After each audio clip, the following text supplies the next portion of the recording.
Welcome to Killer Women with your host, best-selling author Danielle Girard.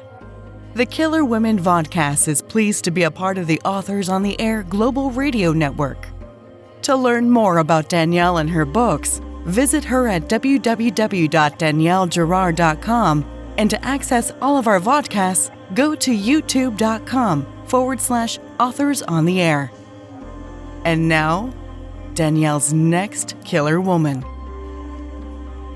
Hello, and welcome to Killer Women Podcast, a proud member of the Authors on the Air Global Network. I am your host, Danielle Girard, and today's guest is Jaime Lynn Hendricks. Jaime's debut novel, Finding TESSA, was called an anxiety-fueled ride, rife with unexpected left turns by Publishers Weekly, and I would agree, and won a Best of 2021 in the debut category from Suspense Magazine. It is also available in the UK and Commonwealth under the title His Missing Wife. It Could Be Anyone is out May 31st and was described as riveting from its opening scene by best-selling author Robyn Harding. New York Times bestseller author Mary Kubica said it starts with a bang and never lets up. And Publishers Weekly says Hendricks maximizes the suspense of her clue-style premise, smoothly manipulating and misdirecting readers. Those who want the voyeuristic fun of crashing an over-the-top wedding without any of the hangover will be rewarded. And it is also available in UK and Commonwealth under the title Her Husband's Murder. Jaime spent over 20 years in the printing industry before becoming an author, and now divides her time between New Jersey and Florida with her husband and her dog. Welcome, Jaime. Thank you, Danielle. It's so great to have you here. And Jaime and I are also super good friends and critique partners, so we know each other super, super well. And I have had a chance to read this pre-publication, and it is everything that everyone promises and more. Right until the very moment I thought I had it figured out, and it turned out, of course, that I did not, which is my favorite type of book. So before we get going here, Jaime, tell us a little bit about It Could Be Anyone. Basically, the opening tagline is they thought it was going to be a fun destination wedding with palm trees and sun, and nobody knew that the entire bridal party wanted the groom dead. It turns out he's not the nicest guy. He's kind of a slimeball, and it's fun. I think the way that I positioned it, because I'm not giving anything away. You still have to read the book. But the groom, this horrible, horrible groom, Trevor Vaughn, he dies halfway through page 1. And then it goes back a couple of days, so you could kind of see how he was manipulating all of our wonderful, flawed main characters. Yes. And I made Trevor Vaughn the worst person in the world. And yes. Isn't he horrible? He's horrible. such a douchebag. Am I allowed to say that on radio? He's such a douchebag. But I did that because you know right off the bat that he dies. Yeah. And I did not want you to have sympathy for the dead person. I wanted you to keep saying, this son of a bitch is getting his comeuppance. Like, right. I wanted you to hate him. So hopefully I accomplished that. I would say you did. I wanted to kill him, and I wasn't even there. Okay, so I love this cover, Jaime. It's so beautiful, and I'm matching, and you're matching it. We're very well matched here. There you go. Yes, beautiful. I love it. I'm so excited, and I'm gonna have to work on getting my copy signed. But okay, so was there specific inspiration? Because how did this come about? This every single person had a really good motive to kill that man. So how did what was the inspiration behind this story?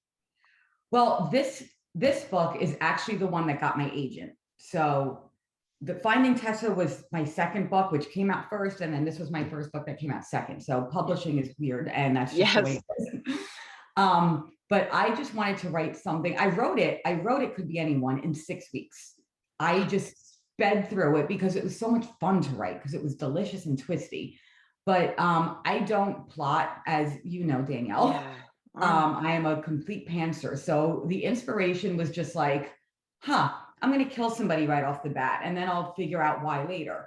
And as I kept going, I kind of let the characters and the story talk to me more than me indicate how I thought it was supposed to go. So there really was no specific inspiration. I let them become who they were going to be. It's like, I don't have kids, but I hear it's like raising children. You kind of guide them, but Right. you let them be their own person. Right. You wish you had more control over them than you do. I'll tell you that Exactly. much. I mean, a couple of the things that happened in there, I had no idea that they were going to happen until I was going, oh my God, I can't believe that just happened. Because it just did. It.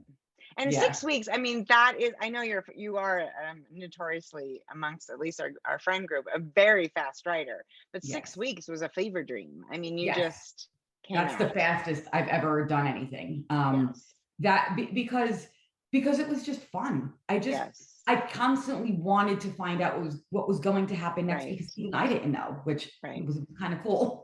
That is, and also I feel like that's really unusual. So for those people who are aspiring authors out there, I can for sure speak from a lot of experience, and that is not the way it normally works. And you've had obviously other books that have taken, the struggle has been real, but that 6 weeks is a fabulous story, and I'm just gonna have to plug into your brain to figure out how I could do that myself. It sounds fantastic. So you are kind of known, right, as a twist master. So we know you don't really plot, you're not a plotter. So how do you feel like you said it kind of comes naturally, but what's going on in your head when you're working through a book? Do you drive around town or go grocery shopping, and is the book always in your head? If you write for in 6 weeks, do you ever really leave it? Is it sort of always there, and you wake up in the middle of the night? Like, tell us about sort of the process.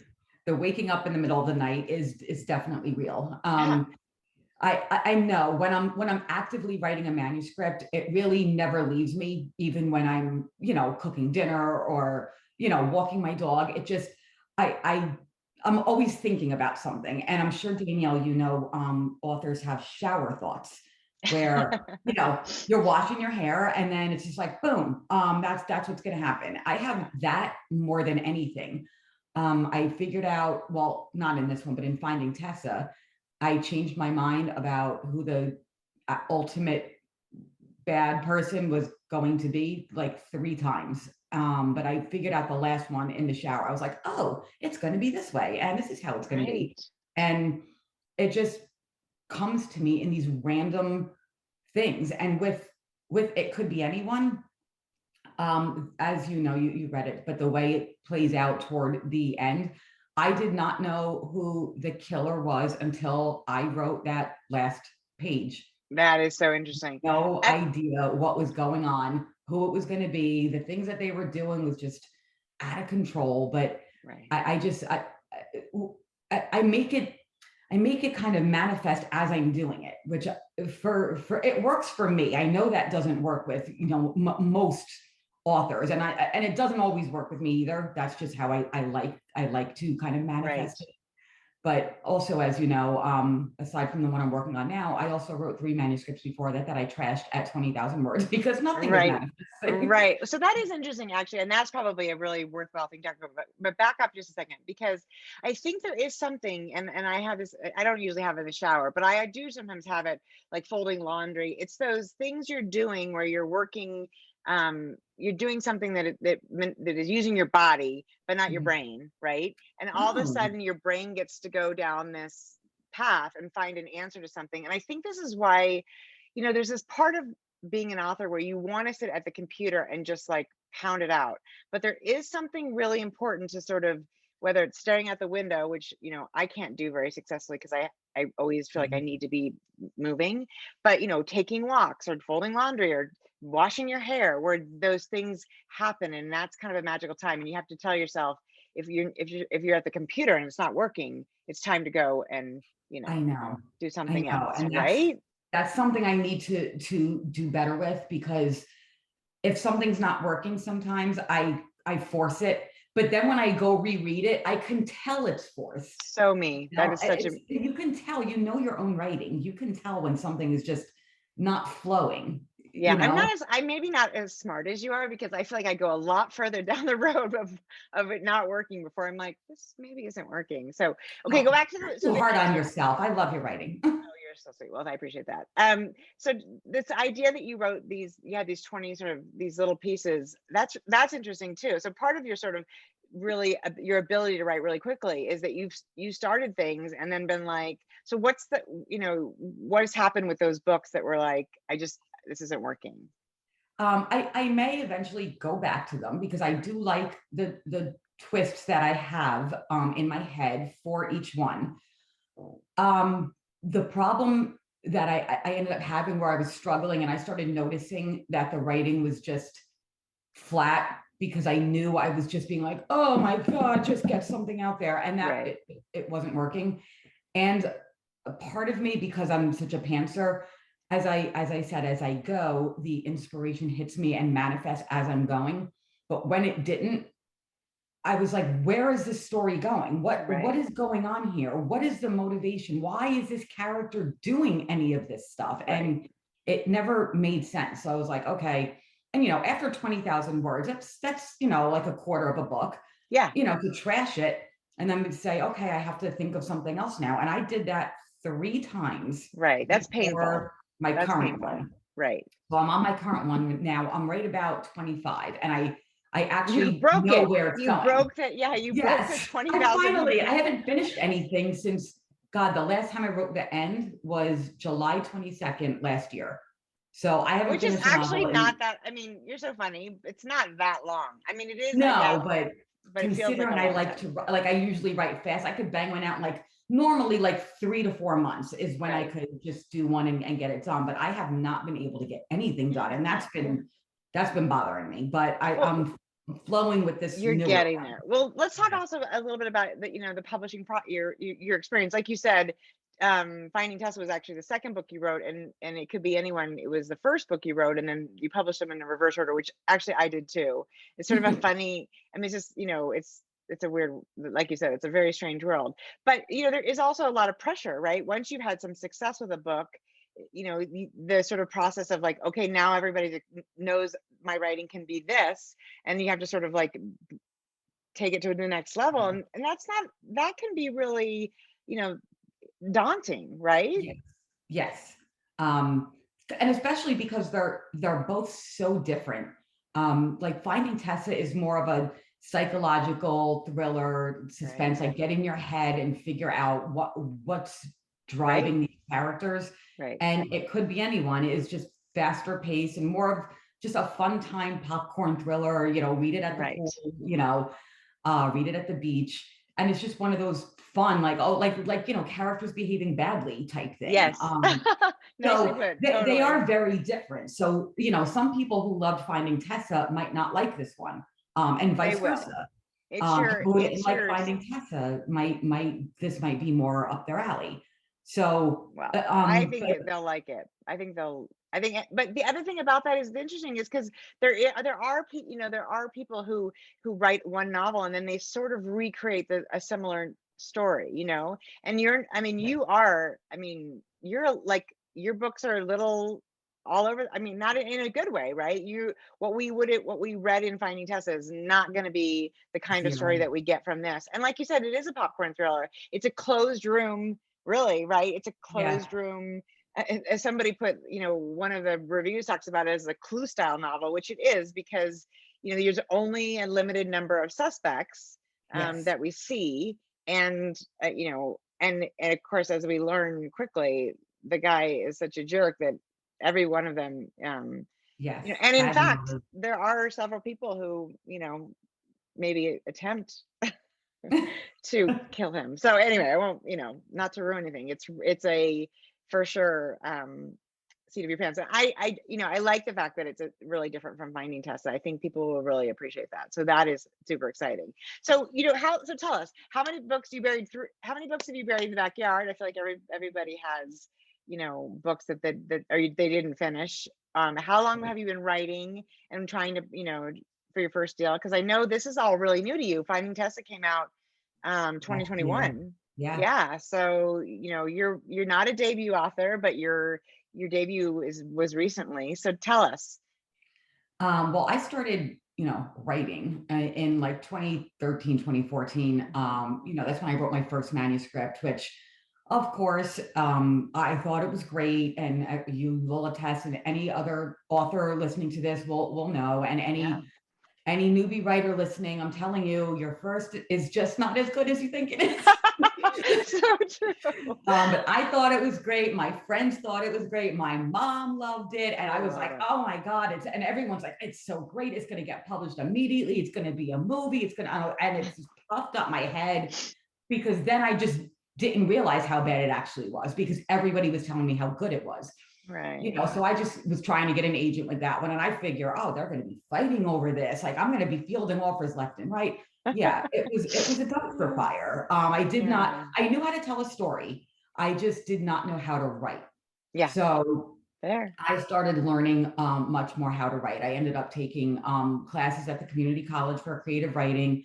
I did all the things you have to do. I found critique partners, other authors, where we were all kind of, Vanessa, Lily, and I started out that way before either of us were agented. We were trying to join pitch wars together, and we were like, we write the same thing. So we just became critique partners.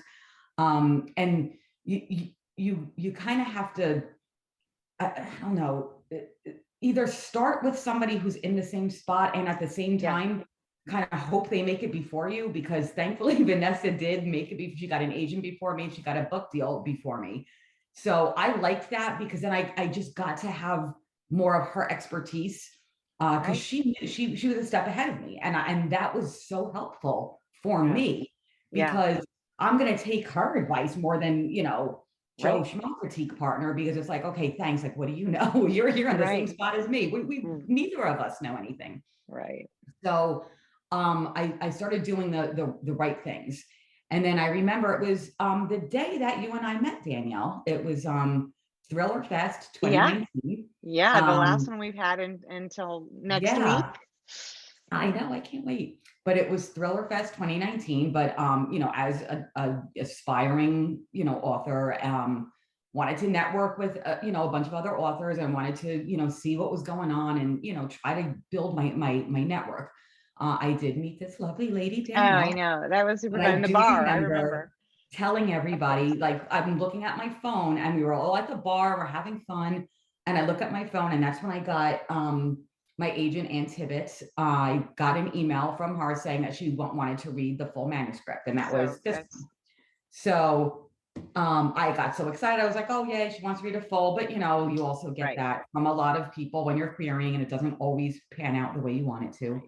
And then it did. That was on Thursday night at the bar. I sent it to her on Friday, and I got the offer the following Wednesday. So it happened in 5 days, which was just so fast. That is not normal in the industry. But she loved it. She said she flew through it. We changed a couple of things in it, a couple of backstories and stuff, but we were on sub 10 days later. That's crazy, right? And, the thing with It Could Be Anyone is, and everybody says, when you're on sub, don't think about it, just write something else. So I started writing Finding Tessa. It Could Be Anyone did not sell. And there was a book that had just come to market that had kind of a similar concept, and it was getting a lot of attention. I think I know which one we're talking about, right? Yeah. Yeah. We were hearing from a lot of the editors, like, no, it's too similar, blah, blah, blah. And it just wasn't going anywhere. So when, so my agent finally said, look, like, let's pull it. I finished Finding Tessa. She's like, let me read this one. She read it quickly, and she said she loved it. She would not change a word. So it went on sub a day later. But right after we pulled it, Finding Tessa went on sub. And then, so that was in 2020. Everybody knows how fun 2020 was. And this was about April, end of April of 2020 is when it went on sub.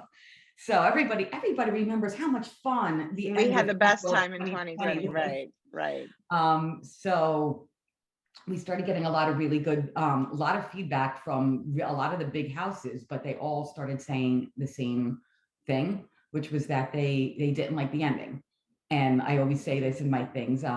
my agent always says, one person's opinion is one person's opinion, but when it's two, it's a coincidence. When it's three, it's a problem. And it ended up being like 5 editors all said the same thing about the ending because of how depressing 2020 already was, and and nobody wanted anything depressing or like something as the way I like originally rewrite had it. suspense. People are gonna die. Right. What do you expect, right? But yeah, I don't know if you even know about how Finding Tessa originally ended, but I don't I'll know. talk about that That's off a screen. story you'll have to tell me later, right? Over Yeah. in the bar next week. But so finally my agent said, like, okay, maybe we should do like a rewrite on the last half, so it doesn't go that way. So I did that. She put it back on sub and it sold 2 weeks later. So sometimes the the experts, the editors are right.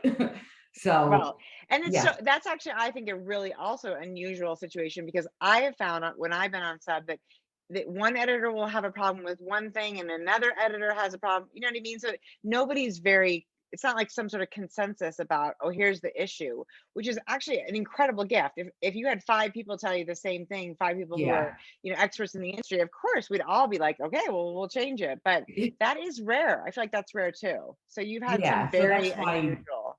That's why I felt good about changing the ending, because it's like, okay, if they're all saying the same thing, it's time. So then it sold in July of 2020. Yeah. Which was a really good bit of news for 2020. Yes, exactly. Sitting in my backyard with nowhere else to go. Right. I remember me and my husband just clinking a, hey, congratulations to me. Like we can't even go out and celebrate, which, it was a lot of the 2020 experience and then the 2021 debut. It was a lot not easy, right? Yeah. Although you had a better 2020 than most of us with the book sale, right? Your debut novel sold. Yes. So yes, but I know this one sold. They took It Could Be Anyone as my option because it was already finished. It was already had already been edited by my agent and put on sub. So perfect. So I didn't have to think about coming up with an idea, writing an outline, which I hate, giving 3 chapters and all that. It was already done. So when the option clause came up, and this was November of 2020, my agent presented this one and she said, would you guys like this as the option? It's already finished.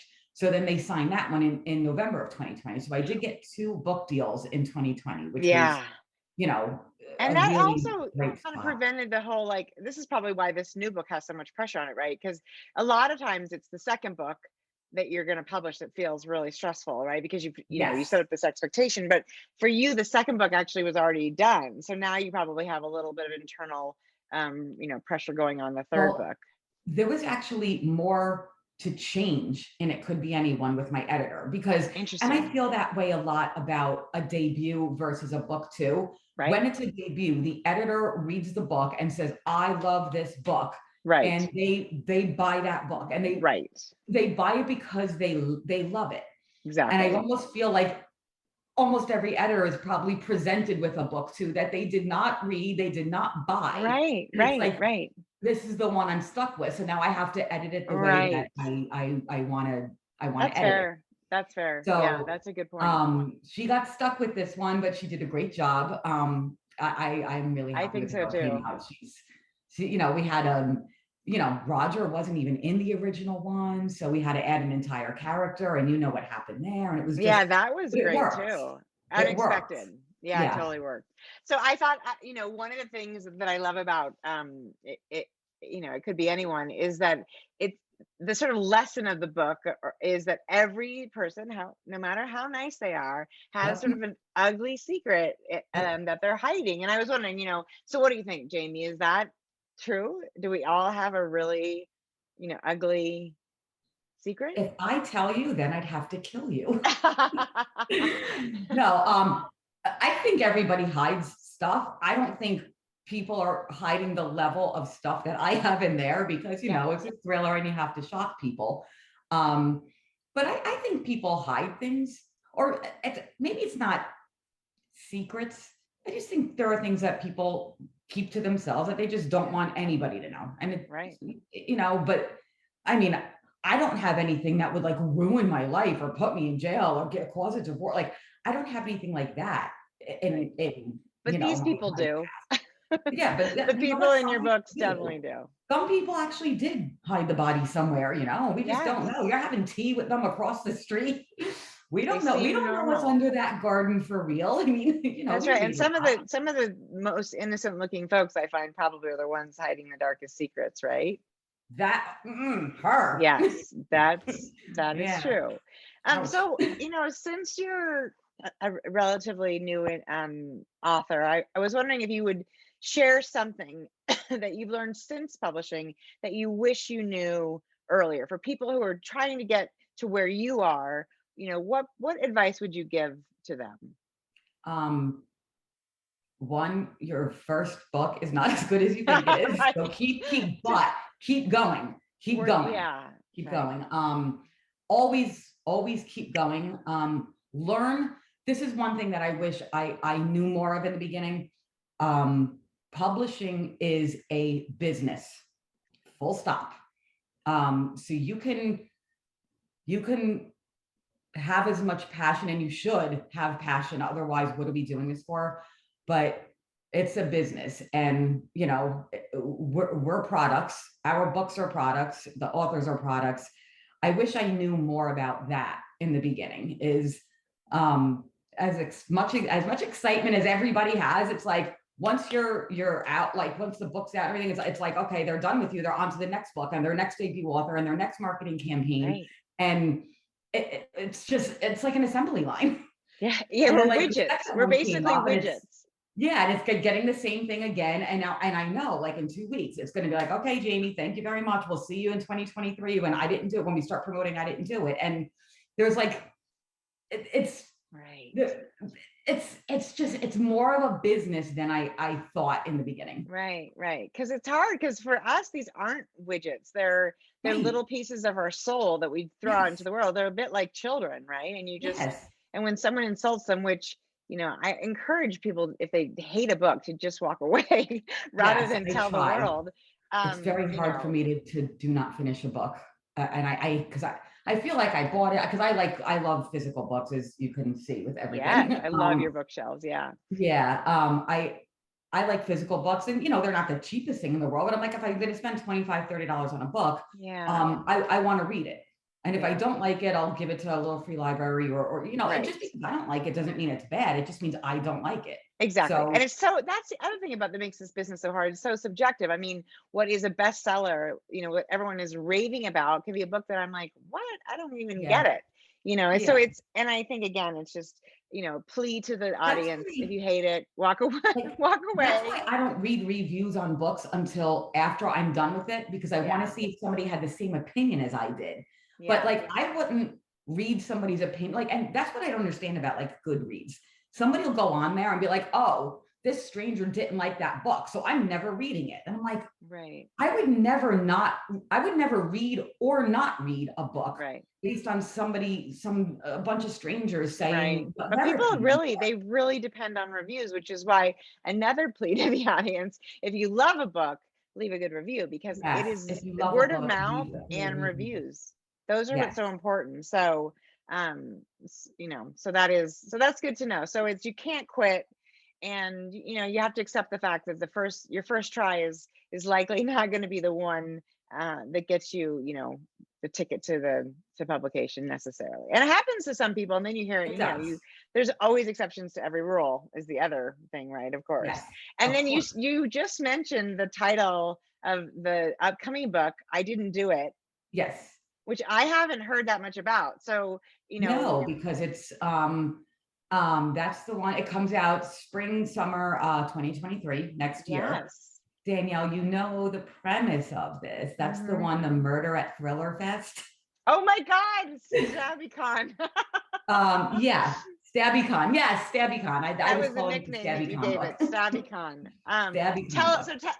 We're stealing it from the audience who doesn't know all of our inside jokes. So tell us, it's coming out in about a year from now, and what's the premise? Because it's such a good one. This one is a thriller writer is murdered at a national thriller conference in New York City. We do not call it Thriller Fest because it's not, that would never happen. Oh God. So We're She's going there murdered. next week, Jamie. If somebody dies, I'm gonna come find you. She's found murdered in her hotel room by housekeeping. And she was up for the thriller. There was the stab. It used to be StabbyCon, and when it comes out, it won't be StabbyCon. But she was up for the StabbyCon Thriller of the Year award. So she was a very prominent author, and the fact that she was murdered kind of threw everything into a tailspin. Everybody started going crazy, and then 4 other authors who were there started getting text messages from like a burner account, and they started getting targeted on Twitter. So they band together to find out why they're starting to be targeted, and some things that they did are coming out. And it turns out they all had a secret that was connected to the murdered writer. So then all these things start coming out. They start becoming suspicious of each other. And then they realize they are living in a thriller novel themselves. And, who better to pick it apart than thriller writers? Because let me tell you, we've done the research. We know where to bury the bodies. We know who's really hiding something. We can get to the bottom of it. So, and then it gets to people get to the bottom of it, and things happen. And there you go. Well, it's funny because I always think I'm like, oh yeah, I could be a detective. I know enough to be a detective, except that I'm sure there's a lots medical examiner. That's right. Well, I'm not sure I could deal with that, but anyway, or being a detective for that matter. But I do feel like actually, when it comes down to it, I'm sure there's a lot of stuff we really don't know, which will be fun in the book when they think they're experts, and they are in some senses, but also, right. I'm sure there's a lot of things that will come as a surprise for them. That's so fun. It is ironic that we are going to New York City for the Thriller Writers Conference next week. And I might spend a little of that time wondering if someone is going to die, and hoping that it isn't going to be me or you. I did the Murder by the Book interview last night. Yeah. And Sarah DeVello asked me, she was like, okay, so if I'm at Thriller Fest and you kind of want to hang out with me and put your arm around me, are you going to grab my hand and start stabbing me in the neck? And I said, no, but I am afraid that if somebody trips off a sidewalk, I'm going to get blamed for it. 100%. Maybe not this year, but next year, by Thriller Fest next year, the arcs will be out, the buzz will be out. It may even have been published at that point. So, and it will be very close to Thriller Fest, either right before, it should be right before or right after, but at that point, everybody will know it's Murder at Thriller Fest, etc. So you should make sure you have a roommate, so you have an alibi for the entire time you're there. I'm just gonna be like walking around with my phone, being like, okay, here I am. Exactly. You can wear one of those oh God, I can't even think of the name of them. The camera that you wear on your head, Oh, you right. can be like, strap it around me. Yeah, and just be like, here I am, I'm live. No one's dead around me. I swear, I didn't do it. Exactly. I love it. Well, I'm so this, like I said, this is it's like you said, it's very edible. It's a one sitting, start early so you don't end up staying up all night, or you'll be very tired and grumpy the next day. But it's such a fun book, and the characters are, each one of them, aside from the groom, have really good qualities, and also some sort of sneaky not so good qualities, which makes it more fun to read, right? Because we're rooting for them, and we're also like, oh my God, what did you do? That's the thing. They're unlikable characters that you actually root for, because the antagonist is literally the worst. Yeah, he is totally the worst. So and we're happy he's dead. Like angels. That's right. Exactly. Everybody looks like an angel compared to him.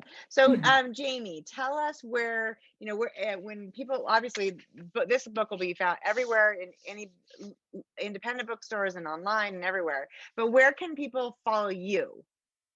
I am most engaged with Instagram. So at Jaime Lynn Hendricks author, that's my Instagram handle. And for those who are listening, your middle name has got no E, so that's easy. Lynn, and Hendricks is Hendricks, and Jamie is spelled a little differently, at least for my brain, because it's Jaime and not Jamie.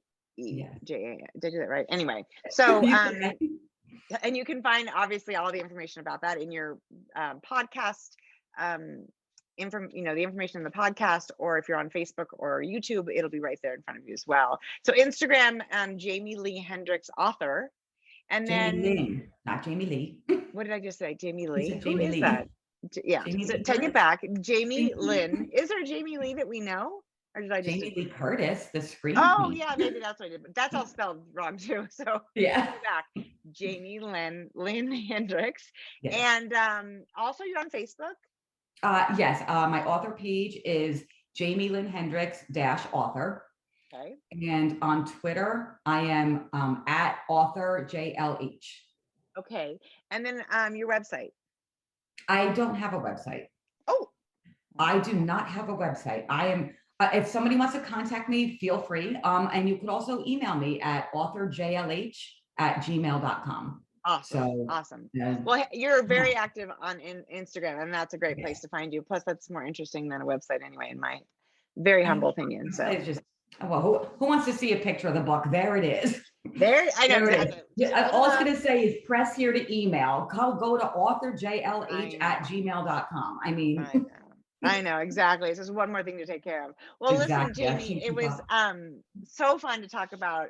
It Could Be Anyone. I love this book. I love you, and I'm so excited that I'm going to get to see you IRL, as my daughter would say. Which, for those of us who didn't know what that means, it means in real life for the first time in a lot of years. Yeah, so I know. We need the hug. We need the hug. hug. Ever since our Roadies writer retreat got canceled, thanks COVID. Another low point of 2020. I'm telling you, I'm so ready for it. So thank you so much for joining me, everybody. I'm Danielle Girard. This is Killer Women. You can find me at daniellegirard.com or on Instagram at Danielle Girard Books, and on Facebook at author Danielle Girard. It's a lot of pieces to keep track of. And then we'll see you next time. In the meantime, happy reading and be well. Bye. Bye. Thank you.